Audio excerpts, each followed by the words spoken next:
मुलायम सिंह यादव के छोटे बेटे प्रतीक यादव के असामयिक निधन के बाद जहां एक ओर शोक की लहर है, वहीं दूसरी ओर यादव परिवार के भीतर की कड़वाहट और दूरियां एक बार फिर से सामने आ रही हैं। खबर है कि प्रतीक यादव के अंतिम संस्कार को लेकर परिवार के भीतर रार मची हुई थी। बंद कमरों में मतभेद सामने आए जो अब जग जाहिर हो रहे हैं। सवाल उठ रहा है कि क्या इस दुख की घड़ी में भी अपर्णा को ऐसा करना चाहिए था। दरअसल प्रतीक यादव के निधन के बाद उनके अंतिम संस्कार की विधि और मुखाग्नि को लेकर अपर्णा यादव और परिवार के बाकी सदस्यों के बीच बेहद तनावपूर्ण माहौल में बातचीत हुई थी। एक ओर जहां बड़े भाई अखिलेश यादव और चचेरे भाई धर्मेंद्र यादव अपनी पारिवारिक और भाई की जिम्मेदारी निभाते हुए अंतिम संस्कार की कमान संभालने को पूरी तरह से तैयार थे, वहीं दूसरी ओर अपर्णा यादव ने इसके लिए सहमति नहीं दी। लाख कोशिशों के बावजूद अपर्णा और उनकी फैमिली अपने पंडित द्वारा बताई गई विधि पर ही अड़े रहे।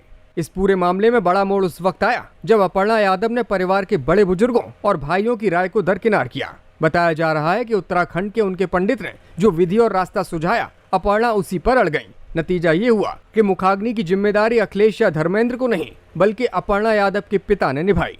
इस विवाद के बावजूद अखिलेश यादव ने बड़ा दिल दिखाया और वो परिवार के साथ बड़े भाई की तरह जुड़े रहे।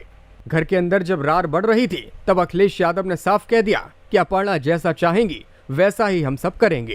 प्रतीक के निधन के बाद यादव परिवार का पूरा कुनबा एक साथ खड़ा दिखाई दे रहा है, लेकिन अंतिम संस्कार जैसे संवेदनशील मौके पर परिवार में असहमति दिखना दिलों की दूरियों को जता रहा है। लखनऊ के राजनीतिक गलियारे में इस घटना को लेकर लगातार चर्चाएं तेज हैं। प्रतीक यादव अक्सर अपने बड़े भाई अखिलेश यादव के समर्थन में खड़े रहते थे। कई मौकों पर उन्होंने कहा कि अखिलेश भैया ही राजनीति करेंगे, वो सियासत में एंट्री के मूड में नहीं है। लेकिन अपर्णा यादव अपनी महत्वाकांक्षा की वजह से पहले समाजवादी पार्टी की टिकट पर चुनाव लड़ी और बाद में सपा का दामन छोड़कर पिछले विधानसभा चुनावों के दौरान भारतीय जनता पार्टी के पक्ष में जाकर बैठ गई थी। अक्सर ये सवाल भी उठते हैं कि परिवार से बगावत करके अपर्णा यादव को आखिर मिला क्या। दरअसल भारतीय जनता पार्टी ने ना तो विधानसभा चुनावों और न ही लोकसभा चुनावों में अपर्णा को टिकट दी। टिकट न दिए जाने के बाद अपर्णा को आश्वासन दिया गया कि उन्हें महिला आयोग का अध्यक्ष बनाया जाएगा, लेकिन यहाँ भी भाजपा ने वादा तोड़ा और उन्हें उपाध्यक्ष की कुर्सी से ही संतोष करना पड़ा। भले ही सियासत के मैदान में अखिलेश यादव और अपर्णा यादव के बीच तलवारें खिंची दिखाई देती हों, अपर्णा कई दफा अखिलेश यादव के खिलाफ बयान भी दे चुकी हों, लेकिन अखिलेश यादव ने कभी भी अपने छोटे भाई की धर्मपत्नी यानी कि अपर्णा के खिलाफ एक भी शब्द नहीं कहा है। अंतिम संस्कार जैसे मौके पर अपर्णा यादव की जिद के सामने भी अखिलेश यादव ही झुके हुए दिखाई दिए। क्रियाकांड से जुड़े हुए ब्राह्मणों का भी कहना है कि अंतिम संस्कार या मुखाग्नि को लेकर पहला अधिकार मृतक के पुत्र का होता है, लेकिन परिवार में अगर पुत्र ना हो तो पोता, भाई या फिर भतीजा ये काम कर सकती है। पत्नी को भी पति को मुखाग्नि देने का अधिकार है, लेकिन ससुर अपने दामाद को मुखाग्नि नहीं दे सकता है। हालांकि अलग अलग मान्यताओं में ससुर को ये जिम्मेदारी निभाने का अधिकार दिया गया है। इस विवाद से इतर प्रतीक यादव की विरासत को लेकर भी खबरें सामने आ रही हैं। दरअसल प्रतीक यादव अपनी बेटियों के नाम काफी संपत्ति छोड़ गए हैं। रियल एस्टेट बिजनेस, आलीशान कोठी, बड़ा जिम और अपनी रॉयल लाइफ के लिए जाने पहचाने जाने वाले प्रतीक यादव करोड़ों रुपयों की चल और अचल संपत्ति के मालिक थे। 2015-16 में जब अपर्णा यादव ने लखनऊ कैंट सीट से विधानसभा चुनाव लड़ा था तो उस वक्त अपने हलफनामे में उन्होंने पति की इनकम का जिक्र किया था। प्रतीक यादव की 17 कंपनियां हैं। हालांकि इन सभी 17 कंपनियों में डायरेक्टर उनके साले अमन विष्ट हैं।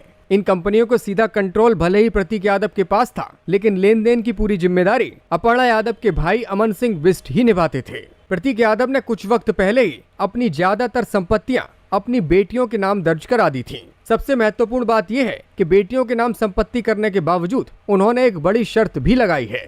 वो शर्त यह है कि 27 साल तक इन तमाम संपत्तियों को उनकी बेटियां भी बेच नहीं सकती। मतलब साफ है कि पिता की सारी विरासत दोनों बेटियों को मिलेगी, लेकिन वो जल्दबाजी में उसे बेचकर खर्च नहीं कर पाएंगी और ना ही कम उम्र में उनके दूसरे अभिभावक ऐसा कर पाएंगे। प्रतीक यादव के निधन के बाद शोक संवेदना व्यक्त करने का दौर लगातार चल रहा है। इस बीच अखिलेश यादव के आवास पर वरिष्ठ सपा नेता आजम खान की धर्मपत्नी तंजीम फातिमा और उनके पुत्र परिवार के साथ पहुंचे और मृत आत्मा को श्रद्धा सुमन अर्पित किए। पारिवारिक दुख के बीच अखिलेश यादव प्रदेश की सियासत में आज फिर से सक्रिय भी दिखाई दे रहे हैं। आज सुबह ही अखिलेश यादव ने ट्वीट किया और कहा कि मंत्रालय का बंटवारा आखिर प्रदेश सरकार क्यों नहीं कर पा रही है। दरअसल उत्तर प्रदेश में मंत्रिमंडल विस्तार के बाद नए मंत्रियों को अब तक विभाग नहीं दिए गए हैं। अखिलेश यादव ने आरोप लगाया है कि जब दिल्ली से पर्ची आएगी तभी उत्तर प्रदेश के मंत्रियों को विभाग दिए जाएंगे। हम तो चाहते हैं कि पूजा पाल जी को डिप्टी सीएम बना दिया जाए, 2 स्टूल वालों में से 1 का स्टूल छीन लिया जाए।